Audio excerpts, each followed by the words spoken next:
अस्सलामुअलैकुम मलगरो खबरी बको द वीकली सिनेमा अपडेट په حواله دا ویډیو تر انډه پورې وګورئ ویډیو لایک کړئ او زموږ چینل پښتو ډراما سبسکرایب کړئ او ورسره د غنټۍ نشان هم دباو کړئ چې زموږ راتلونکي داسې ویډیو باندې تاسو ته وخت په وخت ملاویږي خرازو خپل ویډیو لا خبر من کوله د ویکلی سینما اپډیټ په حواله فلم چې موږ سره کم دی نو هغه د بدمعشي بدر نه پاتې کوم فلم بدمعشي بدر نه پاتې کوم دا یو فل اکشن فلم دی او دا یو غټ کاست فلم دی د فلم اکشن هم ډیر زیات بهترین دی د فلم کہانی هم ډیر زیاته بهترین ده ورسره دغه فلم غانې چې کمی دي نو هغه هم ډیر زیاتی بهترین دي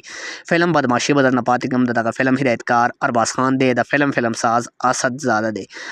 فلم بدمعشي بدر نه پاتې کوم په دې فلم کې ارباز خان جنگ خان جانی عجب ګل عمران خټک محمد حسین سواتی صدر نور دیدار ملتانی او داسې نور هم ډیر زیات بهترین سٹار کاست په دغه فلم کې شامل دی چې فلم بدمعشي بدر نه پاتې کوم دغه فلم لګیدلې دی د 2 جنوري نه په مسرت سینما کراچۍ کې